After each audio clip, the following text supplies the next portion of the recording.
कुबेरेश्वर धाम प्रदीप मिश्रा जी का आश्रम है।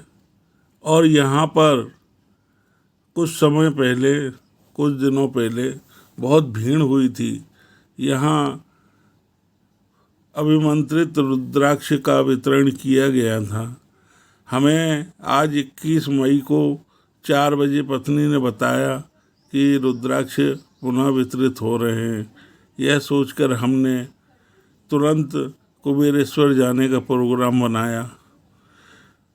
भोपाल से 40 किलोमीटर दूर, सीहोर से 6 किलोमीटर आगे यह कुबेरेश्वर धाम है। बहुत अच्छा भव्य धाम आश्रम बना हुआ है प्रदीप मिश्रा जी का। हम यहाँ 6:30 बजे करीब पहुँचे शाम को।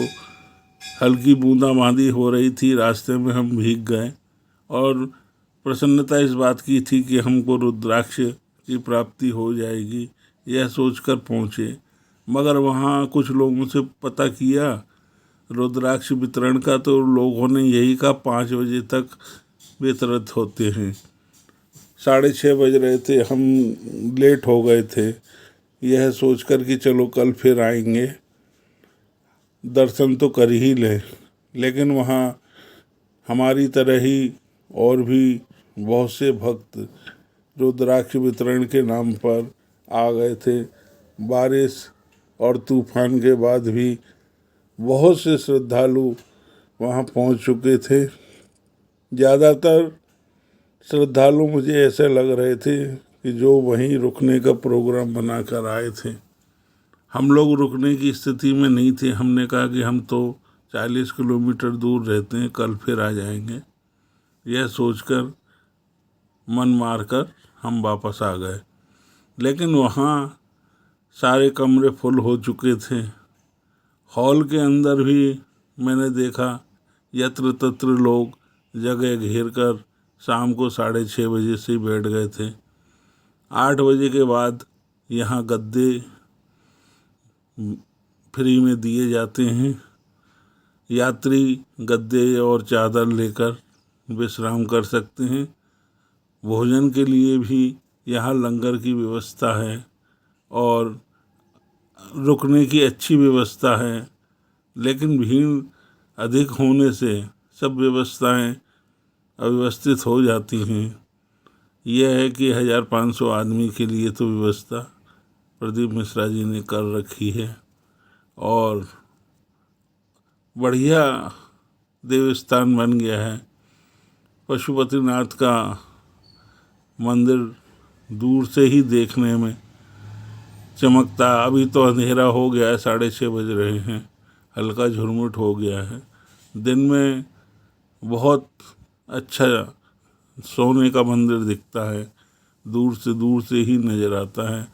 अभी भी हल्की हल्की बारिश गिर रही है, लेकिन लोग इसको नज़रअंदाज कर रहे हैं। हमने भी नज़रअंदाज कर दिया है। पर भीगे हुए तो हैं, हल्का हल्का हम लोग भीग चुके हैं। अंदर देख रहा हूँ लोगों ने विश्राम कक्ष में जगह जगह विश्राम के लिए जगह घेर रखी है और भोजन प्रसादी का इंतज़ार कर रहे हैं। सामने कुबेरेश्वर धाम पर प्रदीप मिश्रा जी की गद्दी है, व्यास गद्दी के हमने भी दर्शन किए और प्रदीप मिश्रा जी के यात्रियों के लिए भोजन प्रसादी की जो व्यवस्था की गई थी उसमें हमने भी कुछ दान, जितना हमसे सहयोग हो सका हमने किया। और जो यात्री दूर दूर से आए हुए हैं वो वहाँ 1-2 दिन रुक के जाते हैं। कुछ लोग अपने बीमारियों का इलाज ढूंढते हुए वहाँ आते हैं और प्रदीप मिश्रा जी के दावे अनुसार कई बीमारियों का इलाज रुद्राक्ष के जल को पीने से हो जाता है। इसलिए उस रुद्राक्ष की प्राप्ति के लिए सभी भक्त ललायत थे। हमने भी काउंटर से रुद्राक्ष खरीदने के लिए मांगा तो बहुत महंगा रुद्राक्ष दे रहे थे। 100 रुपया मांग रहे थे, जबकि महाकाल में तो 50 रुपये में बहुत सारे रुद्राक्ष आ रहे थे। इस तरीके से मुझे लगा कि रुद्राक्ष का दाम ज़्यादा है। बड़ा रुद्राक्ष 200 से 150 के बीच में दे रहे हैं। 5 मुखी रुद्राक्ष 150 से 200 के बीच में दिया जा रहा है। मुझे महंगा लगा, पूजन सामग्री महंगी है। खैर, भगवान के दर्शन करके हम मन में बहुत तृप्ति मिली और हमने भगवान के दर्शन करके संतोष कर लिया और 2 रुद्राक्ष भी खरीद लिए, एक स्वयं के लिए, एक पत्नी के लिए। बहुत अच्छी व्यवस्थाएं मंदिर में की गई हैं। हमें अभिमंत्रित रुद्राक्ष तो नहीं मिला, लेकिन संतोष इस बात का था कि प्रदीप मिश्रा जी के धाम से हम रुद्राक्ष खरीदने में ज़रूर सफल हो गए। बाहर भी सड़क पर बहुत अव्यवस्थाएं थीं, चारों तरफ कीचड़ी कीचड़ मचा हुआ था, पैदल चलने वालों को बहुत दिक्कतें हो रही थीं। ऐसे आंधी तूफान में भी प्रदीप मिश्रा जी के यहाँ भक्तों की भीड़ लगी हुई है।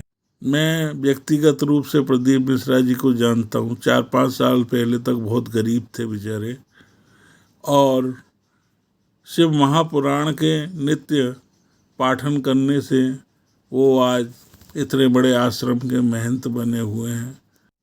हमने भी शिव महापुराण की दोनों मोटी मोटी पुस्तकें खरीद ली और मन में निश्चय कर लिया कि अब हम भी नित्य इसमें से कुछ न कुछ ज़रूर पढ़ेंगे। भले एक शब्द पढ़ें या एक मंत्र पढ़ें, हमने ये आज से निश्चय कर लिया है कि हम भी शिव महापुराण का पठन पाठन करेंगे। ओम शिवाय नमस्तुभ्यम। ओम